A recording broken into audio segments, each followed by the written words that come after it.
Welcome friends, Baakiyalakshmi serial இன்னைக்கு எபிசோடில் என்ன சீன்ஸ் வரப்போகுதுன்றதை பற்றி பார்க்கலாம். ராதிகா கோபிகிட்ட சண்டை போட்டுட்டு இருக்கிறாங்க. அப்போ நான் உங்களுக்கு சமைச்சு கொடுத்ததே கிடையாதா, என்னோட சமையல் வாசனையாகவே இருந்தது கிடையாதா அப்படின்னு கேட்குறாங்க. உண்மையில ப்ராமிஸாக நீ தான் சமைக்கிறேன்னு நினச்சா ஆசையாக நான் ஓடி வந்தேன் அப்படின்னு சொல்கிறாரு கோபி.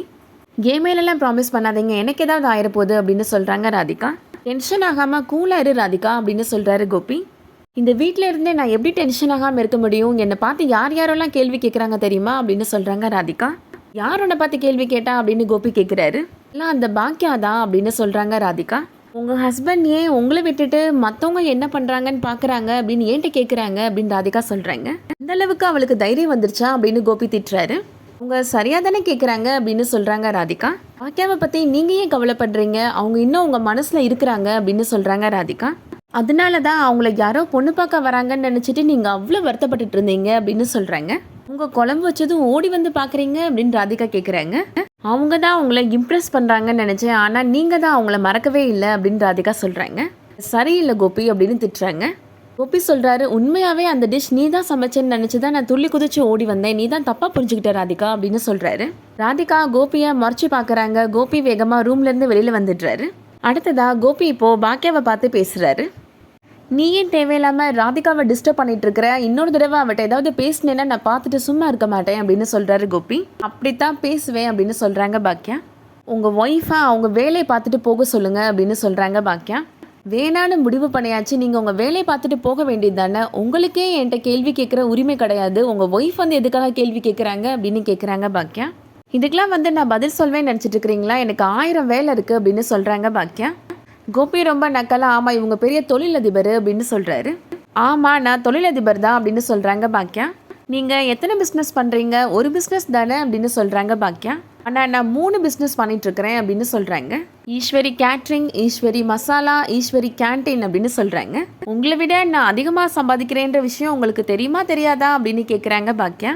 பழனிசாமி சார் வீட்டுக்கு நீங்கள் எதுக்கு போனீங்க அப்படின்னு கேட்குறாங்க பாக்கியா. அதுக்குள்ளே அந்த லேம்ப் போஸ்ட் உன்ட்ட போட்டு கொடுத்துட்டானா இடியட் அப்படின்னு திட்டுறாரு கோபி. நீங்கள் அவரை போய் பார்த்து பேசினது தப்பு இல்லை, அவர் என்கிட்ட சொன்னது தான் உங்களுக்கு தப்பாக போச்சா அப்படின்னு கேட்குறாங்க பாக்கியா. உன்ட்ட பேசுறது நல்ல விதத்தில் இல்லை பாக்கியா அப்படின்னு சொல்கிறாரு கோபி. பண்ணுறது எதுவும் சரியில்லை அப்படின்னு சொல்கிறாரு கோபி. எனக்கு பிடிச்சவங்ககிட்ட நான் பேசுவேன், என்ன வேணாலும் பண்ணுவேன், அதை கேட்குறதுக்கு உங்களுக்கு என்ன உரிமை இருக்குது அப்படின்னு கேட்குறாங்க பாக்கியா.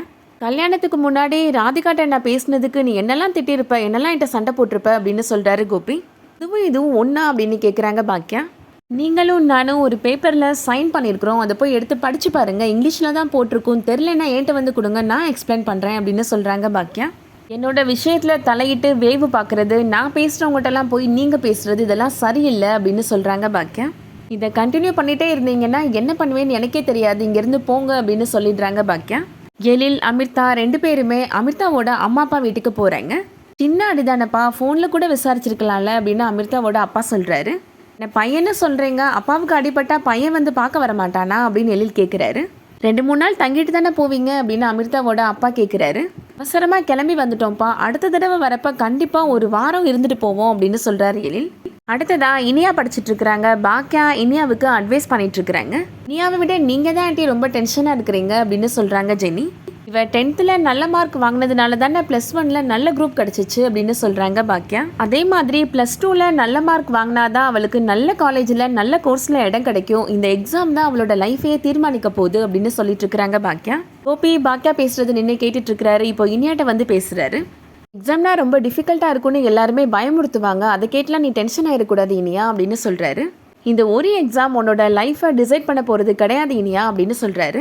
நீ டென்ஷன் ஆகாமல் கூலாக ரிலாக்ஸாக படி அப்படின்னு சொல்கிறாரு. அடுத்ததா மறுநாள் காலையில் இனியா இப்போது ஸ்கூலுக்கு கிளம்பிட்டு இருக்கிறாங்க. அந்த டைமில் பழனிசாமி இப்போது பாக்கியாவோட வீட்டுக்கு வராரு. என்ன இந்த வீட்டு பக்கமே வர மாட்டேன்றீங்க, மறுபடியும் கல்யாண பேச்ச ஆரம்பிச்சிருவோம்னா அப்படின்னு கேட்குறாங்க பாக்கியாவோட மாமியார். ஐயோ அதெல்லாம் காரணம் இல்லைங்க அப்படின்னு சொல்கிறாரு பழனிசாமி. அது மட்டும்தாங்க காரணம் அப்படின்னு சொல்கிறாரு. பழனிசாமி இனியாவுக்காக ஒரு gift கொடுக்குறாரு. ஓப்பன் பண்ணி பார்த்துட்டு இனியா இந்த பெண்ணு ரொம்ப காஸ்ட்லி ஆச்சு அங்கிள் அப்படின்னு சொல்கிறாங்க. இந்த பேனா வச்சு நீங்கள் பரிச்சு எழுதுனீங்கன்னா ரொம்ப சூப்பராக எழுதலாம் அப்படின்னு சொல்கிறாரு பழனிசாமி. பார்த்த உடனே இனியா ரொம்ப சந்தோஷப்படுறாங்க. தேங்க்யூ ஸோ மச் அங்கிள் அப்படின்னு சொல்கிறாங்க. இந்த பெண்ணை பார்த்தீங்களா, இந்த பெண்ணை நான் ரொம்ப நாளாக வாங்கணும்னு நினச்சிட்டு இருந்தேன் பாட்டி அப்படின்னு சொல்கிறாங்க இனியா. கோபி அதை பார்த்துட்டு இருக்கிறாரு. மனசில் நினைக்கிறாரு கோபி, இவன் என்னெல்லாம் பண்ணுறான் பாரு, வீட்டில் இருக்கிற ஒருத்தரையாக கவர் பண்ணுறான், ஃபஸ்ட்டு பாக்கியாவை கவர் பண்ணுனா இப்போது குழந்தைகிட்ட வரான் அப்படின்னு நினைக்கிறாரு. அதோட இன்னைக்கான எபிசோட் முடியுது. இந்த வீடியோ உங்களுக்கு பிடிச்சிருந்துச்சுன்னா லைக் பண்ணிக்கோங்க. சீரியல் அப்டேட்ஸ்க்கு நம்ம சேனலை சப்ஸ்கிரைப் பண்ணிக்கோங்க. நம்ம சப்ஸ்கிரைபர்ஸ் மறக்காமல் பெல் ஐக்கானை கிளிக் பண்ணிக்கோங்க. தேங்க்யூ.